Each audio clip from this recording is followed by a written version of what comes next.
नमस्कार दोस्तों। तो कैसे हैं आप सभी। उम्मीद करता हूँ आप सभी बढ़िया मस्त होंगे और अपनी पढ़ाई सुचारू रूप से जारी रखेंगे। आज हम पढ़ना है क्लास 10 का 3.2 जिसका नाम है प्रतिस्थापन विधि तथा विलोपन विधि। दो चरों वाला रैखिक समीकरण होगा, उसको सॉल्व करने की 3-4 विधि होती है, जिसमें से मुख्यतः आपकी किताब में प्रतिस्थापन विधि तथा विलोपन विधि दी गई। तो आज 3.2 में हम प्रतिस्थापन विधि से कुछ समीकरण को सॉल्व करेंगे तथा ये वेरी इंपॉर्टेंट सवाल है, ठीक है ना। यानी कि ये सवाल आते ही आते हैं आपके पेपर में, इंपॉर्टेंट है, तो इन्हें ध्यान से पढ़ना है। और ये 3.2 का फर्स्ट सवाल लिखा है x प्लस वाई इक्वल 14 और x माइनस वाई इक्वल 4। दो रैखिक समीकरण होंगे तथा जिनको प्रतिस्थापन विधि से सॉल्व करना है, ठीक है ना। तो पहले वाले रैखिक समीकरण को समीकरण 1 ले लेना है और दूसरे वाले रैखिक समीकरण को समीकरण 2 ले लेना है, ठीक है ना।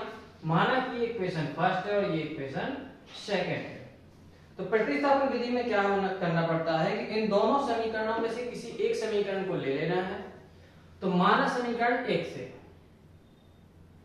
सबसे पहले क्या ले लेना है, समीकरण 1 से। समीकरण 1 से का मतलब है कि समीकरण 1 उतारना है। यहाँ पे क्या लिखा है, x प्लस वाई इक्वल 14, ठीक है। अब अभी इक्वेशन के नियम भी पता होंगे आपको कि प्लस का नंबर है, यदि बराबर को उस साइड भेज रहे हैं तो माइनस का जाता है, माइनस का है तो प्लस में जाता है, गुणा का है तो भाग में जाता है और भाग का है तो गुणा में जाता है। तो x और y दो चर हैं, इनमें से एक को किसी को प्रतिस्थापित कर देना है। प्रतिस्थापन विधि का मतलब क्या है, प्रतिस्थापन करना, ओके। तो y को माना कि हम उस साइड भेज रहे हैं, तो इस साइड क्या बचेगा, x बराबर 14 पहले से इस साइड और प्लस का y इस साइड गया तो वो हो जाएगा माइनस। ये जो इक्वेशन बनेगी इसको मान लेंगे हम इक्वेशन नंबर 3, ओके। तो ये कई की वैल्यू आ गई x की, x बराबर है 14 माइनस y। तो x का मान समीकरण 2 में रखने पर, x का मान समीकरण 2 में रखने पर, समीकरण 2 में रखने पर ये है समीकरण 2, यानी x की जगह पे क्या रखना है, ये 14 माइनस y रख देना है। तो 14 माइनस y बराबर में क्या है 4, 14 माइनस y और इसका y अलग से है बराबर में 4। 14 को उधर ले तो माइनस y हो जाएगा माइनस 2y बराबर 4 माइनस 14। माइनस 2y इनको माइनस कर दो तो आ जाएगा माइनस 10, माइनस से माइनस कैंसिल, तो y बराबर 10 बटा 2, 2 से भाग कर दो तो y बराबर आ जाएगा 5। y बराबर क्या आ गया, 5 आ गया। y का मान समीकरण 3 में रखने पर, y का मान समीकरण 3 में रखने पर, समीकरण 3 कहाँ है, ये है। y का मान कहाँ रखना है, समीकरण 3 में। 1-2 में भी रख सकते हैं, उससे भी आंसर आ जाएगा, लेकिन हमें 3 ज्यादा सरल दिख रहा है, ठीक है ना। तो y का मान समीकरण 3 में रखने पर क्या लिखा है, x बराबर 14 माइनस y बोले तो 5। तो x बराबर कितना आ जाएगा, 14 में से 5 गया 9। ये दोनों आंसर हो जाएंगे आपके। x की वैल्यू ये आ गई और y की वैल्यू ये आ गई। इसी मेथड से हर एक सवाल लगाना है, बस किसी किसी के समीकरण थोड़ी सी कठिन होंगे, ये थोड़ा सा सरल था, ठीक है ना। चलो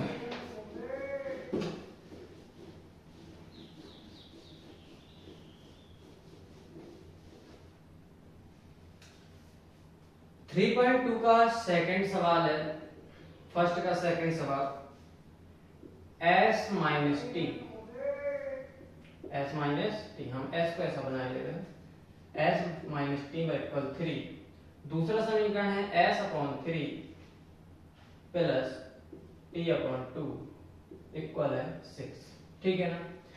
तो इसमें देखो कि ये बटे में आ गया, ये तो इक्वेशन सिंपल है तो इसको मान लेंगे समीकरण 1। लेकिन ये इक्वेशन सिंपल नहीं है, इसको पहले सिंपल बनाना पड़ेगा, फिर उसको समीकरण 2 देंगे, ठीक है ना। तो सिंपल कैसे होगी, दिमाग लगाएंगे, ये 3 और 2 है, यदि इनको हटा दिया जाए तो इक्वेशन फर्स्ट सरल हो जाएगी। तो इनको हटाने के लिए क्या करना पड़ेगा, इनका ले लो एलसीएम और बराबर के सब भेज दो तो हट जाएंगे। तो 3 और 2 का एलसीएम कितना आ जाएगा, 6 आ जाएगा। सर क्या है, 6 है। तीनों दो का एलसीएम लिया 6 आया, 3 से भाग करोगे तो कितना आएगा, 3 दूनी 6, 2 का s में गुणा से हो जाएगा 2s, प्लस 2 से डिवाइड करोगे 6 में आएगा 3, 3 का मल्टीप्लाई t में तो 3t। अब 6 बटे में और उसका डिवाइड तो गुणा में जाएगा, तो 2s plus 3t equal 6 multiply 6, तो 2s प्लस 3t इक्वल आ जाएगा 36। इसको मान लेंगे समीकरण 2।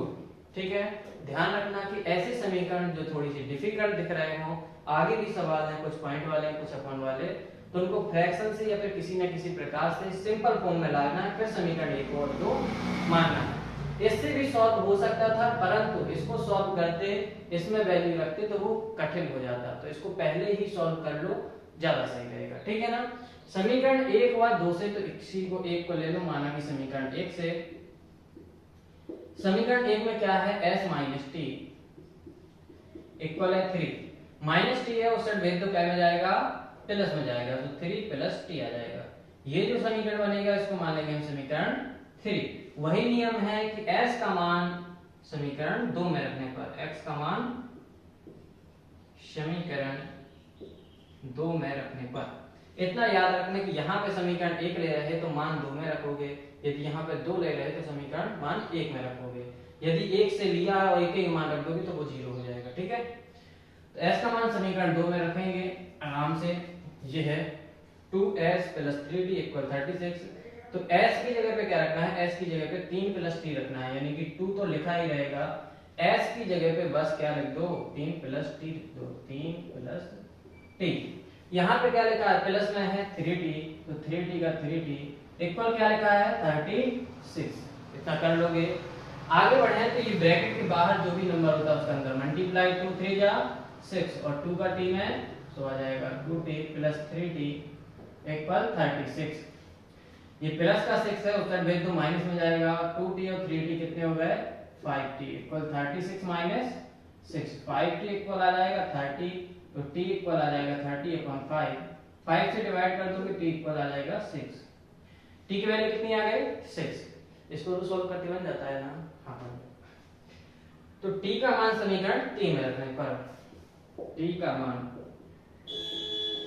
समीकरण 3 में रखने पर, समीकरण 3 का मान है ये है s equal 3 plus t, 3 plus t कितना है 6 है, तो x इक्वल कितना आ जाएगा, s इक्वल आ जाएगा 9। तो ये हो जाएंगे आपके दोनों आंसर। बनेगा, समझ में आया कि नहीं आया, आ गया होगा समझ में, तो स्क्रीनशॉट ले लीजिए इसका।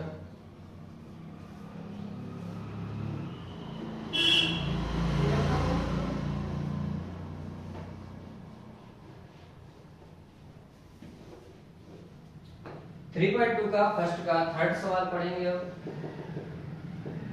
क्या लिखा है, 3x minus Y equal 3, 9x minus 3y equal 9। Equation first है, इक्वेशन सेकंड। ओके, क्या करना है, ये सिंपल फॉर्म में है कि नहीं है, हाँ है, तो इसको सीधा सीधा समीकरण 1 लोगे और 1 से सॉल्व कर दोगे। ठीक है ना, तो माना समीकरण 1 से,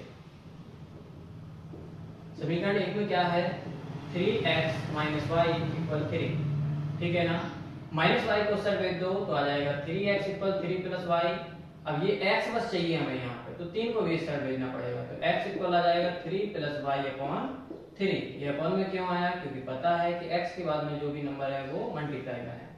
इसको मान लेंगे समीकरण 3, तो x का मान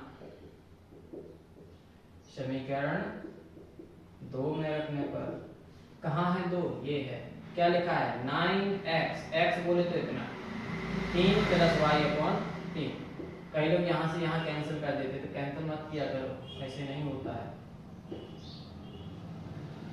इक्वल 9, 3 मल्टीप्लाई डिवाइड में है, 9 मल्टीप्लाई में है, कट जाएगा, 3 से 9 कितनी बार में, 3 टाइम में, 3 3 जा 9, कैंसिल हो गया। अब ये जो 3 ब्रैकेट के बाहर बचा इसका हो जाएगा इसमें अंदर गुणा, यानी 3 का 3 में होगा तो हो जाएगा 9, और 3 का y में होगा तो हो जाएगा 3y माइनस 3y इक्वल आ जाएगा 9।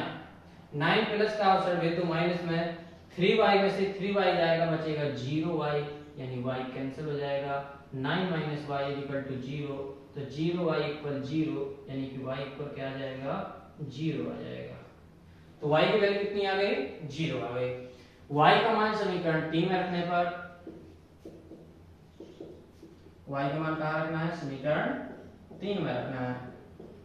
समीकरण 3 कहाँ है ये है x बराबर 3 प्लस y बोले तो 0/3, तो x इक्वल आएगा 3/3, x इक्वल 1, ये राइट आंसर हो जाएगा। ठीक है ना। तो 3 सवाल सॉल्व कर चुके हैं, आगे की 3 सवाल हम अगली वीडियो में करेंगे। धन्यवाद।